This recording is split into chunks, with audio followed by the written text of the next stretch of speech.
একটা ছোট শহরে একটি পরিবার থাকত। মহেশ, ওর স্ত্রী কামলা আর দুটো বাচ্চা পিঙ্কি আর বাবলু। মহেশ কাপড়ের একটা ফ্যাক্টরিতে কাজ করত। একদিন ফ্যাক্টরিতে আগুন লাগার কারণে ফ্যাক্টরির মালিক অনেকগুলো লোকেদের কাছ থেকে বার করে দিল। এর মধ্যে মহেশও ছিল। মহেশ এমনিতেই পয়সার অভাবে ছিল। তারপর চাকরি চলে যাওয়ার কারণে বাড়ির অবস্থা আরো খারাপ হয়ে গেল। একদিন পুরো পরিবারের সাথে বসে খাবার খেতে থাকে। তখন কমলা মহেশকে বলে, বাড়ির মাসকাবাড়ি শেষ হতে চলেছে, ব্যাস ৩-৪ দিনের মাসকাবাড়িই রয়ে আছে।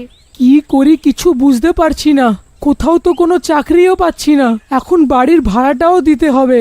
যদি আমি তাড়াতাড়ি কোনো চাকরি না পাই তো আমরা রাস্তায় এসে যাব। চিন্তিত হয় না বাবা, ভগবান কোনো না কোনো রাস্তা নিশ্চয়ই বার করে দেবে। পরের দিন পাশের বাড়ির একটি মহিলা মহেশের বাড়ি আসে। সবাই ওকে ভালোবেসে মাসি ডাকত। ও অনেক পয়সাওয়ালা বাড়ির ছিল আর অনেক সময় লোকেদের সাহায্য করত। আরে কমলা, আমি শুনলাম মহেশের চাকরি চলে গেছে আর তোমার বাড়ির অবস্থাও ঠিক চলছে না। হ্যাঁ মাসি, এখন আমি আপনাকে কি বলি, এই সময় আমি কত খারাপ অবস্থা দিয়ে যাচ্ছি। চিন্তিত হয়েও না কমলা, সব ঠিক হয়ে যাবে।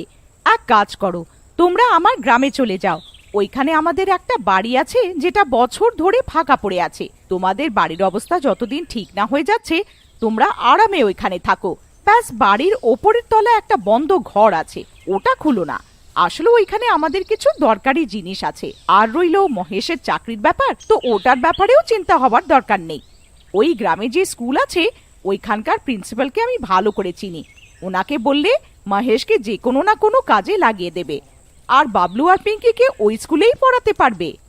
এটা তো খুব ভালো হবে মাসি, আপনার ঋণ আমরা কোনো দিনও ভুলব না। মহেশের বাড়ি আসার পর কমলা ওকে সব কথা বলে। মহেশের খুশির কোনো ঠিকানাই থাকে না। এরম মনে হচ্ছিল যেমন আরেকবার ওদের সব চিন্তা দূর হয়ে গেল। ওরা এই কথাটা জানতো না যে ওদের মুশকিল তো এখন অন্য কোথাও অপেক্ষা করছে। কমলা, তুমি আজই সব দরকারি জিনিসগুলো নিয়ে নাও, আমরা কাল সকালেই বেরিয়ে পড়ব। পরের দিন সকালে মহেশের পুরো পরিবার গ্রামের জন্য বেরিয়ে যায়। গ্রাম পৌঁছাতে পৌঁছাতে ওদের সন্ধে হয়ে যায়। গ্রামে পৌঁছে ও দিয়ে থাকা অ্যাড্রেসটাকে খুঁজতে থাকে। তখনই ওরা একটা লোককে পায়। দাদা ভাই, এই একটু ঠিকানাটা বলবেন তো? আসলে আমরা এই গ্রামে নতুন এসেছি, তাই এখানকার কিচ্ছু জানি না। তোমরা এইখানে কেন যাচ্ছ? তোমাদের কি এটা জানা নেই যে এই বাড়ি বছর ধরে বন্ধ পড়ে আছে, আর বন্ধ বাড়িতে ভূতেরা নিজের বাড়ি বানিয়ে নেয়? হ্যাঁ। ভূত প্রেত কিচ্ছু হয় না ভাই, তুমি শুধু আমাকে এই ঠিকানাটা বলে দাও, এই কোথায় পড়বে। আমরা অনেক দূর থেকে এসেছি তো অনেক ক্লান্ত হয়ে গেছি।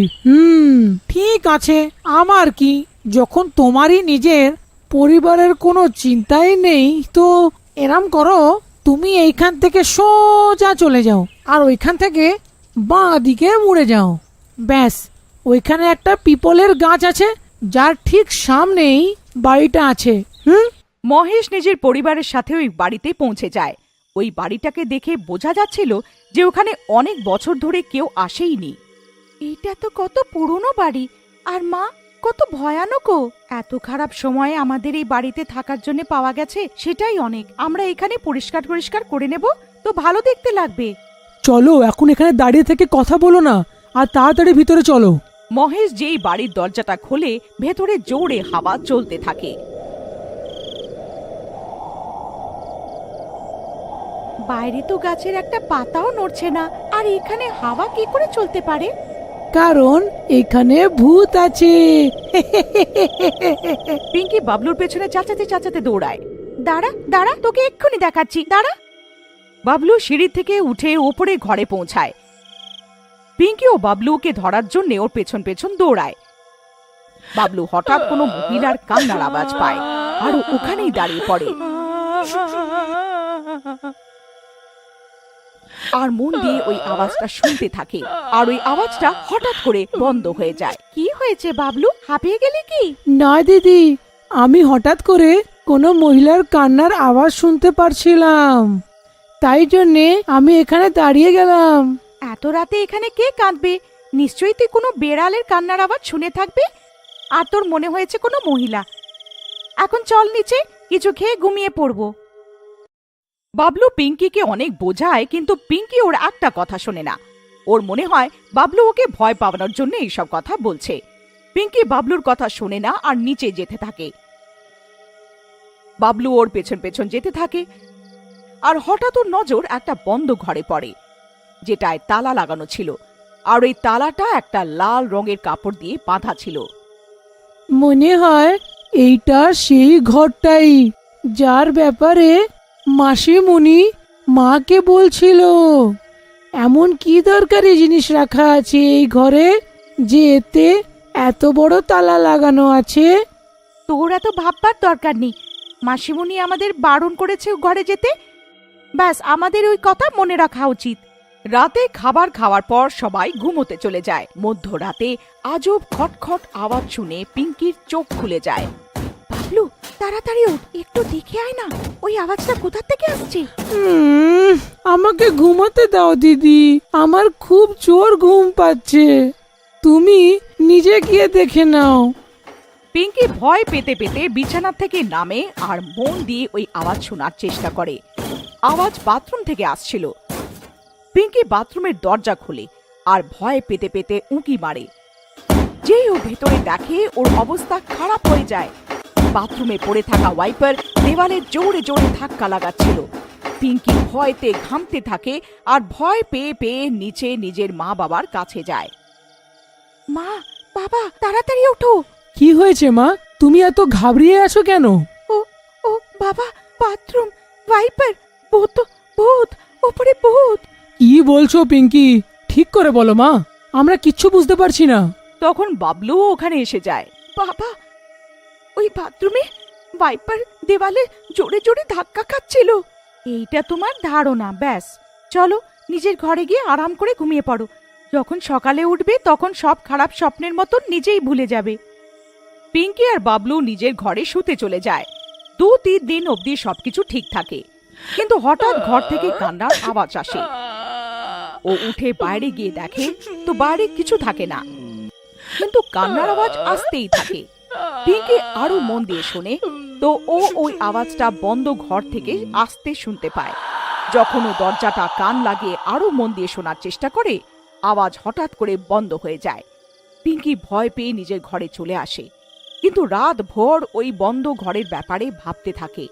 পিঙ্কি যখন সকালে ওঠে তো ওর মনে হয় রাতে যা কিছু হয়েছিল সব ওর ধারণা ছিল, আর ও ওই ব্যাপারে কাউকে বলে না।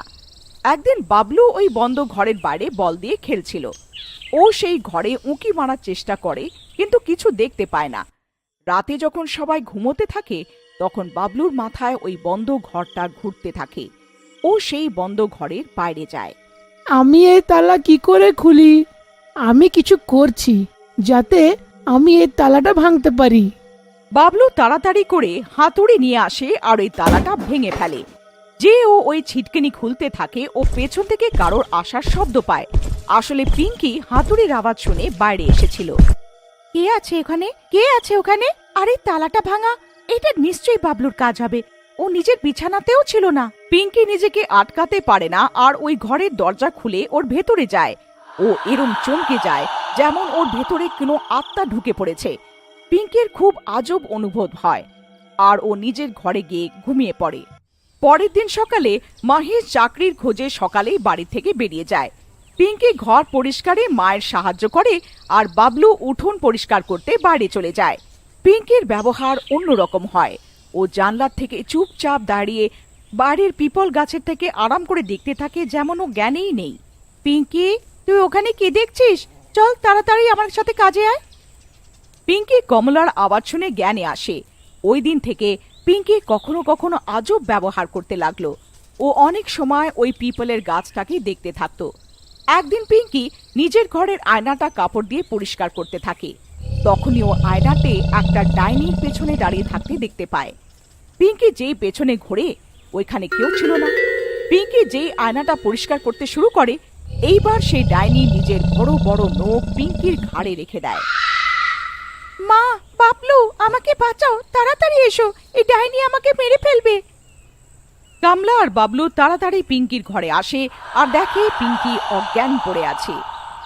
যদি আপনি পরের গল্পটি দেখতে চান তো কমেন্ট করে নিশ্চয়ই জানাবেন।